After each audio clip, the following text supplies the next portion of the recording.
샬롬. 광야와 같은 세상 속에서 참된 안식을 누리는 저와 성도님들 되시기를 간절히 소망하며 오늘 함께 은혜를 나누길 원합니다. 함께 은혜 나누실 말씀은 민수기 29장 말씀입니다. 일곱째 달에 이르러는 그 달 초하루에 성회로 모이고 아무 노동도 하지 말라. 이는 너희가 나팔을 불 날이니라. 너희는 수송아지 한 마리와 순양 한 마리와 1년 되고 흠없는 순양 7마리를 여호와께 향기로운 번제로 드릴 것이며, 그 소재로는 고운 가루에 기름을 섞어서 쓰되 수송아지에는 10분의 3이요 순양에는 10분의 2요 어린 양 7마리에는 어린 양 한 마리마다 10분의 1을 드릴 것이며, 또 너희를 속죄하기 위하여 순념소 한 마리로 속죄죄를 드리되 그 달의 번제와 그 소제와 상번제와 그 소제와 그 전제 외의 그 규례를 따라 향기로운 냄새로 화제를 여호와께 드릴 것이니라.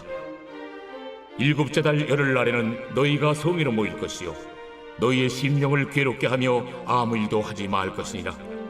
너희는 수송아지 한 마리와 순양 한 마리와 1년 된 순양 7마리를 다 흠없는 것으로 여호와께 향기로운 번제를 드릴 것이며, 그 소재로는 고운 가루에 기름을 섞어서 쓰되 수송아지 한 마리에는 10분의 3이요 순양 한 마리에는 10분의 2요 어린 양 7마리에는 어린 양 한 마리마다 10분의 1을 드릴 것이며, 속죄제와 상번제와 그 소제와 그 전제 외에 순념소 한 마리를 속죄제로 드릴 것이니라. 일곱째 달 15째 날에는 너희가 성회로 모일 것이요 아무 일도 하지 말 것이며, 이래 동안 여호와 앞에 절기를 지킬 것이라. 너희 번제로 여호와께 향기로운 화제를 드리되 수송아지 13마리와 순양 2마리와 1년 된 순양 14마리를 다 흠없는 것으로 드릴 것이며, 그 소재로는 고운 가루에 기름을 섞어서 수송아지 13마리에는 각기 10분의 3이요 순양 2마리에는 각기 10분의 2요 어린 양 14마리에는 각기 10분의 1을 드릴 것이며, 상번제와 그 소제와 그 전제 외에 순념소 한 마리를 속죄죄로 드릴 것이니라. 둘째 날에는 수송아지 12마리와 순양 2마리와 1년 되고 흠없는 순양 14마리를 드릴 것이며, 그 소제와 전제는 수송아지와 순양과 어린 양의 수요를 따라서 규례대로 할 것이며, 상번제와 그 소제와 그 전제 외에 순념소 한 마리를 속죄죄로 드릴 것이니라. 셋째 날에는 수송아지 11마리와 순양 2마리와 1년 되고 흠없는 순양 14마리를 드릴 것이며, 그 소제와 전제는 수송아지와 순양과 어린 양의 수요를 따라서 규례대로 할 것이며, 상번제와 그 소제와 그 전제 외에 순념소 한 마리를 속죄죄로 드릴 것이니라. 넷째 날에는 수송아지 10마리와 순양 2마리와 1년 되고 흠없는 순양 14마리를 드릴 것이며, 그 소제와 전제는 수송아지와 순양과 어린 양의 수요를 따라 규례대로 할 것이며, 상번제와 그 소제와 그 전제 외에 순념소 한 마리를 속죄죄로 드릴 것이니라.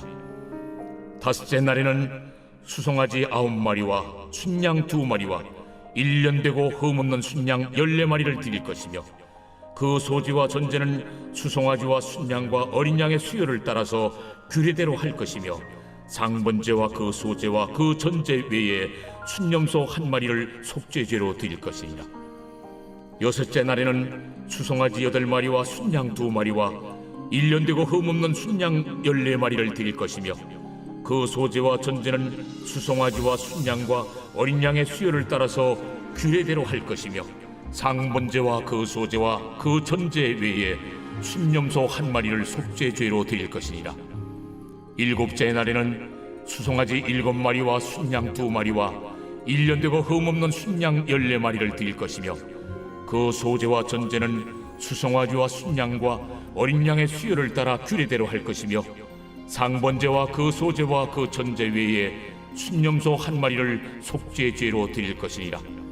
여덟째 날에는 장엄한 대회로 모일 것이요 아무 일도 하지 말 것이며, 번제로 여호와께 향기로운 화제를 드리되 수송아지 한 마리와 순양 한 마리와 일련되고 흠없는 순양 7마리를 드릴 것이며 그 소제와 전제는 수송아지와 순양과 어린 양의 수요를 따라 규례대로 할 것이며 상번제와 그 소제와 그 전제 외에 순념소 1마리를 속죄죄로 드릴 것이니라. 너희가 이 절기를 당하거든 여호와께 이같이 드릴지니 이는 너희의 소원제나 낙헌제로 드리는 번제, 소제, 전제, 화목제 외에 드릴 것이니라.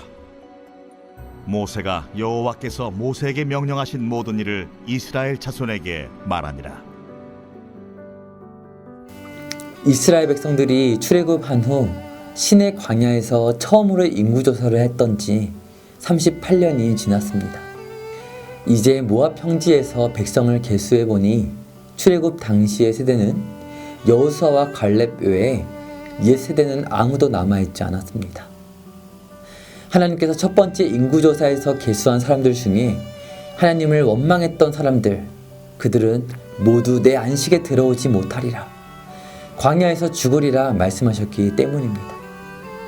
그러나 오직 하나님을 향한 믿음을 지켰던 갈렙과 여호수아는 약속의 땅으로 들어갈 수 있는 상급을 받게 되었습니다.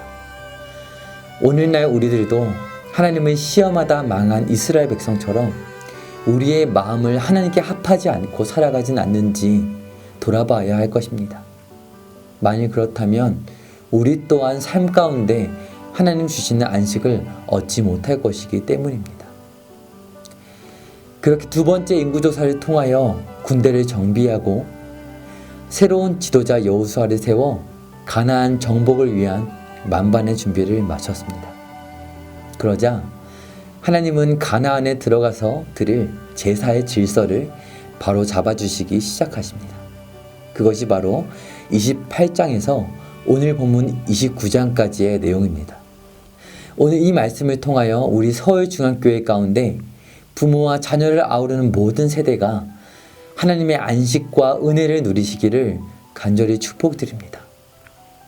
오늘 본문은 28장부터 연결되기에 간략하게 돌아보면 이러합니다. 첫째로 1, 2절을 보면 제사는 나의 예물, 나의 식물이 되는 화제, 나의 향기로운 것으로 드려져야 한다고 말씀하셨습니다. 이것은 제사의 주체가 우리가 아닌 하나님이시라는 점을 말씀하시는 것입니다. 둘째로 28장 2절의 하반절을 보면 정한 시기를 지키도록 말씀하셨습니다. 즉 매일 아침과 저녁의 상번제, 매주 안식일과 매달 초하룻날의 제사가 있었죠. 이것은 바로 인간의 시간 속에 임재하신 하나님의 질서를 경험하도록 하시기 위함이었습니다. 머지않아 약속의 땅에서 그들은 사람의 질서가 아닌 하나님의 질서를 나타내 보일 거룩한 백성이었기 때문이죠. 그렇게 하나님의 질서 가운데 매년 드리는 제사들에 대하여 이제 16절부터 오늘 본문인 29장까지 연이어 말씀하고 있는 것입니다. 무엇인가요? 28장 16절에서 유월절을 통해 어린 양의 피로 출애굽하였음을 감사하였고요. 7절을 통해 추수의 은혜가 하나님께 있음을 고백했습니다. 이제 오늘 본문에서는 나팔절과 속죄일 그리고 장막절을 말씀하십니다. 이 절기가 지켜지는 시기에 대하여 알 필요가 있는데요. 그 시기는 매년 7월 달이었습니다. 이 시기는 가나안 땅이 추수기와 파종기 사이에 놓이게 되는 잠시의 휴식의 기간이었습니다. 이때 이방 제사나 불필요한 일들에 정력을 쏟아버리지 않고 심신을 회복하며 하나님을 향한 헌신을 새롭게 할 수 있도록 돕기 위하여 하나님은 이 절기들을 허락하신 것입니다. 먼저 1절부터 6절을 보실까요? 나팔절은요 7월 초하루에 지켜졌습니다. 아무 일도 하지 않고 쉬며 나팔을 불어 하나님을 찬양하고 예배하는 날이었습니다. 이것은 여호와 하나님의 은혜에 화답하며 하나님과 맺은 언약에 동의하는 의미를 갖는 절기였습니다. 그리고 7절에서 11절 말씀을 보면 속죄일은 1년 동안 지은 죄를 회개하며 심령을 괴롭게 하는 날이었습니다. 이는 피 흘림이 없이는 죄를 용서받을 수 없다는 사실을 통해 장차 온전히 이루실 하나님의 구원을 더욱 갈망하게 되는 절기였습니다. 그런데 오늘 가장 중요하게 다루어지고 있는 절기는요, 다름 아닌 장막절입니다. 12절부터 함께 보실까요? 이 절기는요, 7월 15일부터 22일까지 총 8일 동안 지켜졌는데 한 해 중 다른 모든 절기보다 더 많은 수소와 수양, 그리고 가치 있는 희생 제물을 바쳤던 절기였습니다. 이스라엘 백성들이 애굽에서 나와서 약속의 땅에 이르기까지 광야의 여정 가운데 철저하게 지켜주신 하나님의 은혜에 감사하는 절기였습니다.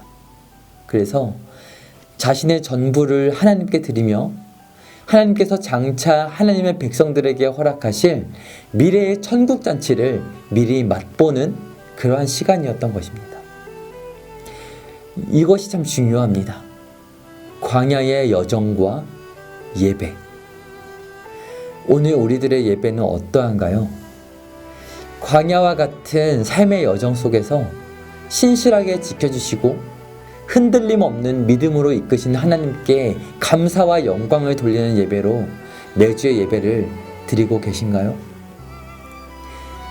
예배가 그러한 하나님께 감사하고 그러한 은혜를 바라는 시간이라면 우리가 살아가는 평일의 삶은요, 아무리 광야와 같다 할지라도 이처럼 신실하신 하나님을 누리는 시간이 되어야 할 것입니다. 끝으로 특이한 점 한 가지를 살피고 말씀을 마치려 합니다. 그것은요, 백성들이 드리는 많은 양의 제물이 8일 동안 점점 줄어든다는 점입니다. 13절, 17절, 20절, 23절에 보면 첫날은 13마리, 둘째 날은 12마리 이렇게 줄어들다가 여덟째 날에는 한 마리만 드리게 되죠. 이것은 무슨 의미일까요? 사도 요한은 요한복음에서 이 여덟째 날에 대하여 말하며 힌트를 주고 있습니다. 요한복음 7장 37절을 보면요, 명절 끝날 곧 큰 날에 이렇게 말씀하고 있습니다. 그리고 이때 예수님께서 이렇게 말씀하셨다라고 기록하고 있습니다. 예수께서 서서 외쳐 이르시되 누구든지 목마르거든 내게로 와서 마시라. 나를 믿는 자는 성경의 이름과 같이 그 배에서 생수의 강이 흘러나오리라 하시니. 아멘. 하나님은 많은 제물을 바치던 구약의 율법의 제사가 이제 신약에 이르러서는 영원한 제물로서 단번에 드려지게 될 것임을 상징적으로 보여주시기 위하여 8일 동안 제물이 점점 줄어들어 결국 한 마리의 제물을 드리게 하신 것이죠. 약속의 땅, 하나님 주시는 안식은요, 바로 하나님의 질서 속에서 살아갈 때 주어집니다. 그리고 그 중심에는 구원의 약속이 담겨 있습니다. 8일 동안 매일 제사를 드리면서 언제나 속죄제를 함께 드렸던 것이죠. 16절, 19절, 22절, 25절 매일마다 속죄제를 드렸습니다. 추수의 기쁨을 노래하며 하나님의 은혜에 감사하는 천국잔치 가운데서도 여전히 죄 용서와 정결함이 필요했기 때문이죠. 오늘 하루를 살아가시는 가운데 슬픔 가운데 혹은 잔치와 같이 기쁨 가운데 살아가실지라도 하나님 여전히 광야와 같은 이 세상 가운데 살아가고 있다는 우리의 현실을 기억하기를 원합니다. 고백하시며 하나님의 은혜, 우리의 죄를 사하시고 우리를 정결케 하셔서 거룩하신 하나님 닮아 살아가는 저와 성도님들 되시기를 간절히 축복드립니다. 제가 기도하겠습니다. 하나님 아버지, 시편의 고백처럼 온 땅이 흔들리고 바다가 요동할지라도 우리의 영혼이 요동하지 않을 것은 우리가 하나님의 성소 가운데 늘 하나님의 품 안에 거하기 때문임을 고백합니다. 하나님 아버지, 광야 같은 세상을 지날지라도 우리를 정결하게 하시고 하나님의 질서를 허락하여 주셔서 하나님의 천국 잔치를 미리 맛보며 살아갈 수 있게 하신 그 놀라운 은혜를 경험하며 살게 하여 주시옵소서. 그러한 저와 우리 성도님들 되게 하실 줄 믿고 감사드리며 예수님의 이름으로 기도드립니다. 아멘.